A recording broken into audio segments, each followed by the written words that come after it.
नमस्कार प्यारे बच्चों, स्मॉल स्टडी यूट्यूब चैनल पर आप सभी का स्वागत है। आज हम आपके लिए लेकर आए एनएमएस एग्ज़ाम 2021 का पेपर। प्यारे बच्चों, एनएमएस एग्ज़ाम 2021 के पेपर के सामाजिक विज्ञान विषय के 35 प्रश्न आपको हल करवाए जाएंगे। तो स्टार्ट करने से पहले आप अगर चैनल पर नए हैं तो चैनल को सब्सक्राइब कर लीजिए ताकि आपको सभी मॉडल पेपर्स और जो पुराने प्रश्न पत्र हैं वो चैनल पर मिल सके। एनएमएस एग्ज़ाम को लेकर स्टार्ट करते हैं अपना पेपर। 2021 का पेपर है विद्यार्थियों। देखिए आप स्क्रीन पे देख रहे हैं प्रश्न। नेक्स्ट प्रश्न आपका प्रश्न संख्या 1 आ रहा है, नवनीकरण संसाधन का उदाहरण है। तो नवनीकरण की बात करें तो विद्यार्थियों ऑप्शन नंबर 3 पवन ऊर्जा इसका आंसर होगा। जल दिवस कब मनाया जाता है? जल दिवस की बात करें तो 22 मार्च को मनाया जाता है।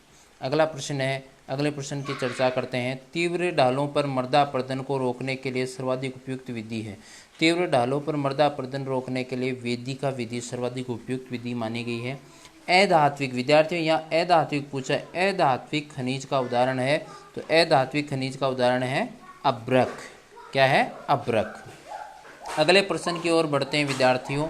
ऊर्जा का गैर परंपरागत स्रोत क्या है? ऊर्जा का गैर परंपरागत स्रोत की चर्चा करें तो परमाणु ऊर्जा इसका आंसर होगा। किस फसल को सुनहरा रेशा कहा जाता है? पटसन को। किस फसल को सुनहरा रेशा गोल्डन फाइबर कहा जाता है? कपास, चाय, पटसन, कॉफी। तो आंसर होगा पटसन।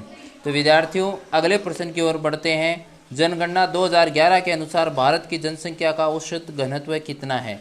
तो जनगणना 2011 के अनुसार चर्चा करते हैं भारत की औसत घनत्व की बात करते हैं तो 382 है जो भारत का औसत जनसंख्या घनत्व है। अगले प्रश्न की ओर बढ़ते हैं विद्यार्थियों। सौर मंडल की औसत ऊंचाई कितनी है? सौर मंडल की औसत ऊंचाई की चर्चा करें तो 13 किलोमीटर मानी गई है। स्थानीय पवन का उदाहरण है। स्थानीय पवन की चर्चा करते हैं। ऑप्शन में है व्यापारिक पवन, चिनुक पवन, पछुआ पवन, धुरी पवन। तो आंसर होगा चिनुक पवन। अगले प्रश्न की ओर बढ़ते हैं। उष्णकटिबंधीय चक्रवातों को संयुक्त राज्य अमेरिका में क्या कहा जाता है? विद्यार्थियों प्रश्न बार बार घुमा के पूछा जा रहा है चक्रवातों का नाम। कभी अमेरिका में पूछता है, कभी जापान में पूछता है, कभी फिलीपींस में। तो अमेरिका के अंदर इन उष्णकटिबंधीय चक्रवातों को हरिकेन कहा जाता है। टाइफून जो है जापान में कहा जाता है। विली विलीज जो है आपका ऑस्ट्रेलिया में कहा जाता है। तो नेक्स्ट प्रश्न है, वॉन झील कहाँ स्थित है? वॉन झील तुर्की में स्थित है। कहाँ स्थित है? तुर्की में स्थित है। अगले प्रश्न की ओर बढ़ते हैं विद्यार्थियों। कालारी मरुस्थल स्थित है। कालारी मरुस्थल कहाँ स्थित है? कालारी मरुस्थल जो है दक्षिण अफ्रीका में स्थित है। राज्यसभा में राष्ट्रपति द्वारा कितने सदस्य मनोनीत किए जाते हैं? तो विद्यार्थियों राज्यसभा में राष्ट्रपति द्वारा 12 सदस्य मनोनीत किए जाते हैं। ऑप्शन नंबर 1 सही होगा। अगला प्रश्न है, नागरिकों को जीवन का मौलिक अधिकार कौन से अनुच्छेद में मिलता है? बहुत ही अच्छा प्रश्न है विद्यार्थियों।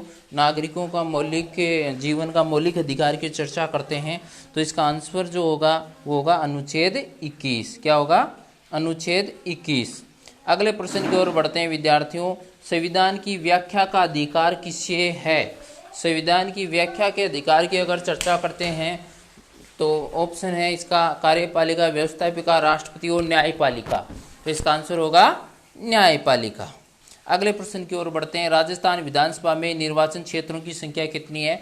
विधानसभा सीट कितनी है? तो आंसर होगा 200। विकल्प 1 सही होगा। अगले प्रश्न की ओर बढ़ते हैं विद्यार्थियों। बहुत अच्छा प्रश्न आ रहा है। राज्य सरकार का संवैधानिक मुखिया। पुराने प्रश्नों में चाहे भारत का पूछे तो वहाँ पे राष्ट्रपति हो जाएगा संवैधानिक मुखिया, और अगर अपने यहाँ पर राज्य का पूछ रहा है तो राज्य का मुखिया जो होता है वो राज्यपाल होता है, संवैधानिक मुखिया। निम्न में से कौन सा संसद का अंग नहीं है? विद्यार्थियों यहाँ नहीं शब्द पूछा है तो लोकसभा, राष्ट्रपति और राज्यसभा तो संसद के अंग है, तो राज्यपाल इसका आंसर होगा। नेक्स्ट प्रश्न की ओर बढ़ते हैं। स्वच्छ भारत अभियान की शुरुआत कब हुई? तो 2 अक्टूबर 2014 को स्वच्छ भारत अभियान की शुरुआत हुई। अगले प्रश्न की ओर बढ़ते हैं विद्यार्थियों। जनगणना 2011 के अनुसार राजस्थान में महिला साक्षरता कितने प्रतिशत है? तो 52.11% या 12%। जो ऑप्शन 3 जो है वो सही होगा। नेक्स्ट प्रश्न है, राज्यपाल पद के लिए नियुक्त हेतु न्यूनतम आयु। विद्यार्थियों राज्यपाल और राष्ट्रपति दोनों के लिए 35 वर्ष की आयु जो है निर्धारित की गई है।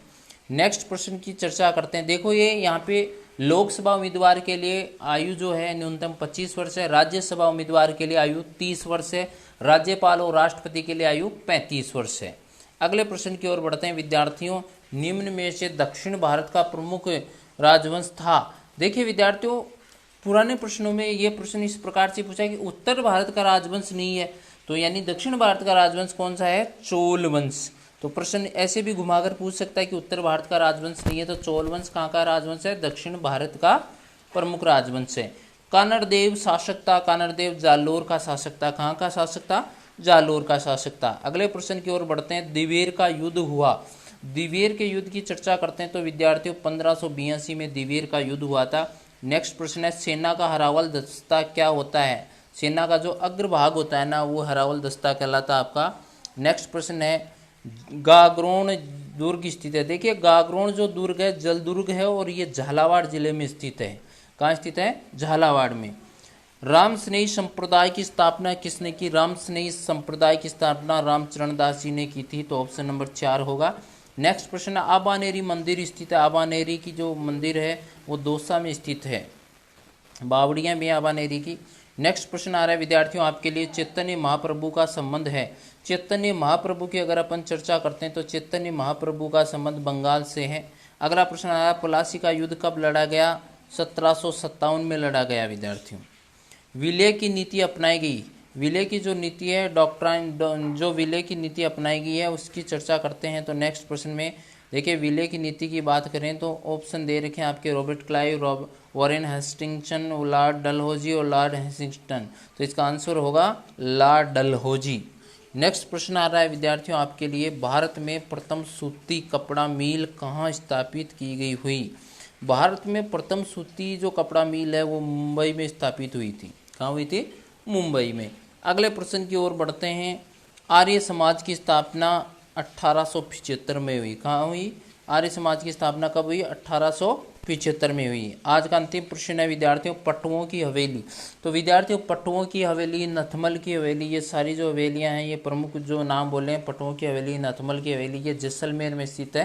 तो इसका आंसर क्या होगा? जैसलमेर होगा। तो इस प्रकार से प्यारे बच्चों, अन्य जो गत वर्षों के प्रश्न पत्र हैं सभी विषयों के हल करवाए जा रहे हैं या मॉडल पेपर हैं हल करवाए जा रहे हैं। आप हमारे यूट्यूब चैनल स्माइल स्टडी पर जुड़ सकते हैं और हमारी टीम के द्वारा ऐप भी तैयार किया गया है स्माइल स्टडी के नाम से, जिसे आप गूगल प्ले स्टोर से डाउनलोड करके निःशुल्क टेस्ट दे सकते हैं। धन्यवाद।